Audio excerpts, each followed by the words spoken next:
Àwọn àṣírí tí ọba Awujale tú nípa Ọbásanjọ́ rèé o. Ṣé ẹ rántí ìgbà tí fọ́nrán jáde tí olóyè Igboho Òòṣà bẹ̀rẹ̀ sí ní fi àwọn òkú ọ̀rọ̀ kan ránṣẹ́ sí Ọbásanjọ́? Ṣé ẹ rántí pé ọ̀pọ̀lọpọ̀ èèyàn náà ló ń béèrè ńgbà yẹn pé kí ló lè fà á tí Igboho ṣe lè sọrú àwọn ọ̀rọ̀ yìí? Ṣùgbọ́n àwọn kan tún wá dìde pé Igboho kì í ṣe ní àkọ́kọ́ tó máa kọ́kọ́ fi irú àwọn ọ̀rọ̀ báyẹn ránṣẹ́, gẹ́gẹ́ bí àkọsílẹ̀ tí wọ́n rí kà nínú autobiography ọba Awujale. Bẹ́ẹ̀ ni àwọn nǹkan yìí mà ló ṣẹlẹ̀ o tó ní í ṣe pẹ̀lú Ọbásanjọ́ àti gbogbo ìgbésẹ̀ tó gbé nígbà tó wà lórí àlééfà. Wọ́n pe ìwé náà ní the autobiography of aláyélúwà ọba SK Adétọ̀nà Ọ̀gbágbá the second. Ọ̀rọ̀ yìí lágbára o, ẹ̀yin.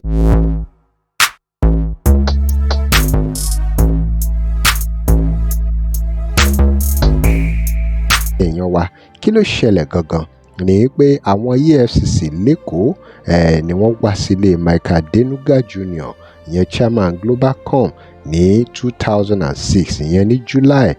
Wọ́n ní wọ́n bírèkì géètì bàbá náà tí wọ́n ṣù wọlé tí wọ́n sì fi sí under arrest. Nígbà tí Awujale gbọ́ sí ṣẹlẹ̀ yìí, wọ́n ní wọ́n pe àwọn lọ́ọ̀yà wọ́n pe Professor Biodun Adesanya tó jẹ́ CAN láti wá nǹkan ṣe sọ̀rọ̀ náà láti rí bí wọ́n ṣe máa release Michael Adenuga. Wọ́n ní ní kété ni wọ́n gbé ìgbésẹ̀.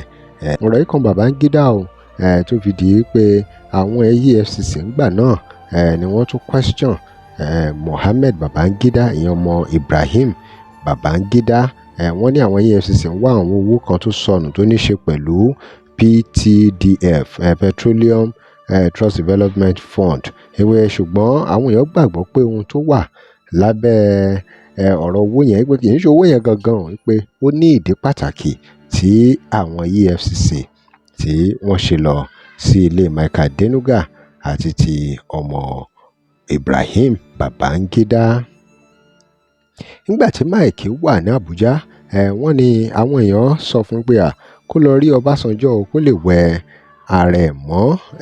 Wọ́n ní ó gbìyànjú láti ṣe bẹ́ẹ̀ pé ṣùgbọ́n kò bọ́ sí i. Wọ́n nígbà tó yá, wọ́n ní Ọbásanjọ́ ṣe nǹkan méjì kan tí ó yà wọ́n lẹ́nu pé wọ́n pe Michael Adenuga kó pàdé àwọn ní social event kan, ìyẹn ní event Engineer Ọlápàdé. Wọ́n ní Mike àti Ọbásanjọ́ pé làwọn press yà ní fọ́tò nínú newspaper.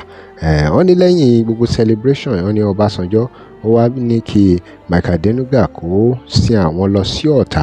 Wọ́n ní Ọ̀tà náà ni wọ́n ti sọ pé kọ́kọ́ administration block kan sí Bells University lọ́tà. Wọ́n ní Mike gbà pé ó sì ṣe bẹ́ẹ̀. Ó wá dàbí ẹni pé gbogbo wàhálà EFCC ìpèsè ló wálẹ̀ ṣìm nígbà tí Michael Adenuga ti gbé ìgbésẹ̀ tó yẹ kó gbé tí business rẹ̀ sì tẹ̀síwájú. Wọ́n ní nígbà tó ń lọ sí Ghana ló wá rí inú pépà yìí pé wọ́n ti tún dé ọ̀dọ̀ Mohammed Babangida ni Michael Adenuga náà wá ń rò pé ó jọ pé ohun tó ṣẹlẹ̀ sáwọn náà ló tún fẹ́ ṣẹlẹ̀ sí arákùnrin yìí. Náà bá ti ojú ọ̀nà tó ń lọ náà tibẹ̀ náà gbàbẹ̀ lọ sí ìlú UK.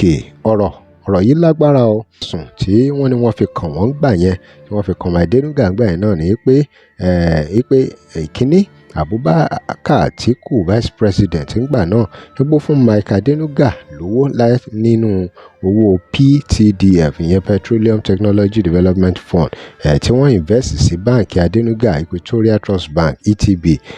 Pé àwọn fund yẹn náà ni Michael Adenuga lò fún láti sanwó Globalcom license. Ìkejì náà ni pé wọ́n ní látàrí connection tó wà pẹ̀lú Atiku, pé ó jẹ́ major shareholder ní Globalcom, àti pé wọ́n ní Atiku lo ọgbọ́n láti rí pé owó PTDF ó wọnú ETB, ìyẹn báǹkì Michael Adenuga, àti àwọn ẹ̀sùn tó kù bẹ́ẹ̀. Ọ̀rọ̀ yìí lágbára o. Bí gbogbo ọ̀rọ̀ yìí ṣe lọ náà nìyẹn o, lóríṣiríṣi tó sì kan àwọn èèyàn kàǹkàkàǹkà lóríṣiríṣi. Bó ṣe kan Atiku náà ló kan Babangida, ló kan Awujale, ló kan Ọbásanjọ́. Ẹ rí bí gbogbo ọ̀rọ̀ yìí ṣe lọ tó fi di pé Awùjalẹ̀ náà kọ ìwé tí wọ́n ní wọ́n kọ. Ẹ wo ọ̀rọ̀ yìí lágbára o, ẹ̀yin èèyàn wa. Tó lára àwọn nǹkan tí wọ́n ní Awùjalẹ̀ kọ tó wà nínú autobiography wọn rẹ̀, ṣùgbọ́n ó yé wa pé Ọbásanjọ́ jẹ́ kó yé àwọn èèyàn nínú reply wọn pé Mike Adenuga wọn ò send anything sáwọn láti satisfy àwọn pé Mike Adenuga ní láti satisfy EFCC. Paríparí ẹ̀ náà ni pé Ọbásanjọ́ jáde láti jẹ́ kó yé àwọn èèyàn pé ẹ wo irọ́ bàǹtàbàǹtà ni gbogbo ohun tí wọ́n kọ sí inú autobiography Awùjalẹ̀ tí Awùjalẹ̀ fi ń accuse àwọn lóríṣiríṣi. Ẹ̀yin èèyàn wa ọ̀rọ̀ rẹ̀ o, kí lè ròyìn lórí contribution Ọbásanjọ́ sí ìdàgbàsókè ilẹ̀ Yorùbá, nítorí báwọn kan ṣe ń gbàgbọ́ pé Ọbásanjọ́ ò contribute sí ilẹ̀ Yorùbá, àwọn kan tún gbàgbọ́ pé àwọn màná ṣe àwọn nǹkan kan tí wọ́n ran Yorùbá lọ́wọ́ àbí tí wọ́n ran ilẹ̀ Nàìjíríà lọ́wọ́ ní àwọn ibì kankan. Ẹ̀yin èèyàn wa, kí lè ròyìn? Ẹ dá sọ̀rọ̀ yìí o.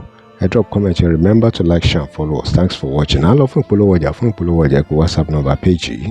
Tẹ́ ẹ bá lè rí àmì ṣe gbogbo ogun tó lóhùn ní gbọ́ tó lóhùn ní gbà lórí ayé yín, iná agbára Ọlọ́run máa jó dànù. Kí lè nǹkan tẹ́ ń là kọjá tó dàbí pé ẹ ti wá ọ̀nà àbáyọ ṣùgbọ́n tí ẹ ti rí ọ̀nà àbáyọ. Ẹ ti pàdé wòlíì yín ló fà, ṣùgbọ́n arán mi sí ọ lónìí dádì, arán mi sí ọ lónìí mọ́mì. Olúwa lòun fẹ́ ṣe nǹkan ńlá nínú ayé yín. Olúwa sọ wípé gbogbo tẹ́ ń là kọjá yín òun fẹ́ fi òpin sí. Kí nìkan tẹ́ ń là kọjá lórí ìgbéyàwó ni, lórí ọmọ ni, lórí iṣẹ́ ni, níbi gbogbo ni, bóyá ogun kan ló dàbí pé ogun yẹn le, ẹ ti gbìyànjú kò tí ì sí ọ̀nà àbáyọ. Ẹ jẹ́ àjọ gbàdúrà, ẹ jẹ́ àjọ wá ojú Olúwa, kí làṣírí ogun yẹn gangan, ẹ jẹ́ àjọ wádìí lọ́wọ́ Ọlọ́run ká dẹ̀ mọ ọ̀nà àbáyọ. Ẹ̀rọ ìbánisọ̀rọ̀ tẹ́ fi pè mí fún àdúrà àti ọ̀nà àbáyọ òun náà ni +234 70 25 47 5427 +234 70 25 47 5427. Bẹ́ẹ̀ ṣe ń pè mí fún àdúrà lórúkọ Jésù ẹ máa rí ìyanu.